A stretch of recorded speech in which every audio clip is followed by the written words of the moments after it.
नमस्कार दोस्तों। आज मैं a letter to God class 10th English prose का तीसरा पार्ट लेकर आपके सामने उपस्थित हूँ। दोस्तों, आशा है आप लोगों को ये भी सेशन पसंद आएगा। तो चलिए शुरुआत करते हैं। तीसरा part.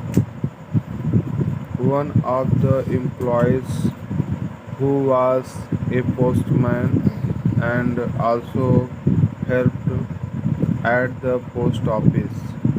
One of the employees, एक कर्मचारी, whom is जो was था, a postman जो एक डाकिया था, एक कर्मचारी जो एक डाकिया था, and also और भी helped सहायता करता था एट द पोस्ट ऑफिस के कामकाज में।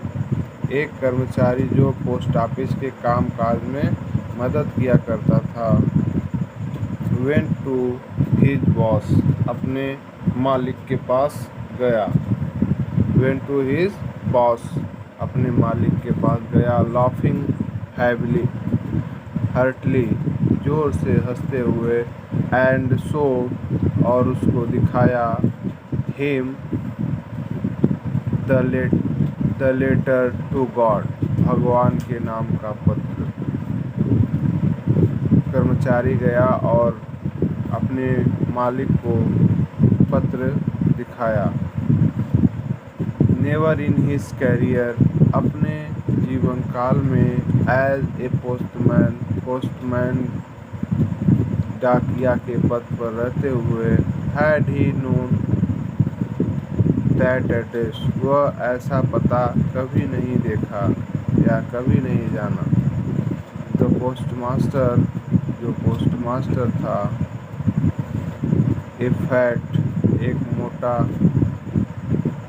एमिएबल और एमिएबल फेलो का मतलब होता है मिलनसार व्यक्ति। जो पोस्टमास्टर था, पोस्ट का मालिक था, पोस्ट ऑफिस का जो मालिक था, वो बहुत ही मोटा और क्या था, एक मिलनसार व्यक्ति था। फैट एंड एमिएबल फेलो, मोटा और क्या था, मिलनसार व्यक्ति था। आल्सो ब्रोक आउट लाफिंग, उसको भी हंसी आ गई। But almost immediately he turn serious, लेकिन वह क्या गंभीर हो जाता है। एंड टैपिंग द लेटर, और पत्र को थपथपाता है। ऑन हिज डेस्क, अपने बेंच पर, अपने मेज पर जो है कि पत्र को थपथपाता है। और कमेंटेड, और कहता है, व्हाट फेथ, क्या विश्वास है। I wish I had the faith, काश मेरे पास भी ऐसा विश्वास होता। ऑफ द मैन, इस आदमी की तरह। हु रोट हिज लेटर, जिसने यह पत्र लिखा है। Starting up A correspondence with God, भगवान के साथ पत्र व्यवहार किया है। पोस्टमास्टर ने कहा, क्या गजब का विश्वास है, जिसने यह, काश मेरे अंदर भी ऐसा विश्वास होता।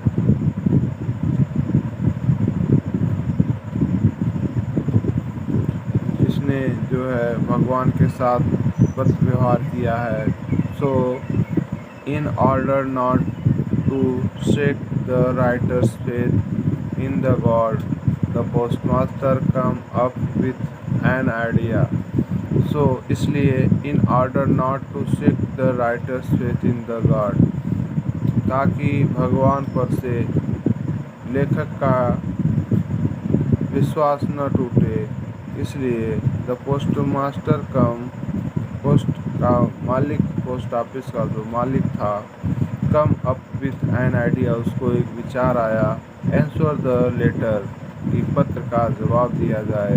But when he opened it, जब लेकिन उसने यह खोला। It was evident that to answer he needed something more than goodwill, ink and paper. But when he opened it, लेकिन जब वो इस पत्र को खोलता है, लेटर को खोलता है, लिफाफे को खोलता है, इट वॉज इविडेंट आवश्यकता थी, दैट टू आंसर उत्तर देने के लिए, needed something more than goodwill सदिच्छा के अलावा कुछ और चीज़ों की, इंक और पेपर के अलावा कुछ और चीज़ों की आवश्यकता थी. But he stuck to his resolution लेकिन वह अपने विचार पर अडिग रहा. He asked for the money from his employees.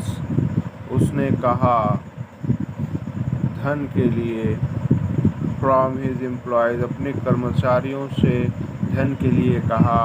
He himself gave part of his salary और अपने तनख्वाह का भी कुछ भाग दिया उसने. और सेवरल फ्रेंड्स और उसके बहुत सारे मित्र office were obliged to give something for an act of charity. दयालुता का कार्य समझ करके, कृतज्ञता का काम समझ करके कुछ न कुछ उसको दिए. It was impossible for him to gather the 100 pesos. It was impossible, असंभव था, for him उसके लिए, पोस्टमास्टर के लिए, to gather इकट्ठा करना, together एक साथ, the 100 pesos 100 pesos को. So he was able इसलिए वह योग्य हो पाया, to send the farmer only a little more than half. To send the farmer only a little more than half. आधे से थोड़ा ज़्यादा भेजने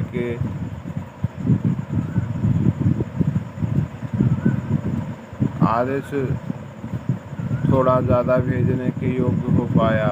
He put the money in an envelope. वह धन को एक लिफाफे में रख दिया.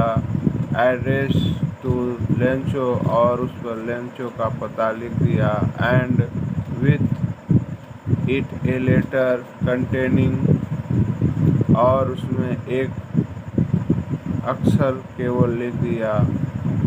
A single word as a signature एक केवल हस्ताक्षर कर दिया. गॉड्स भगवान. आज के लिए बस इतना ही और इसका एक पार्ट और बचा है और नेक्स्ट वीडियो में आप सबको मिल जाएगा.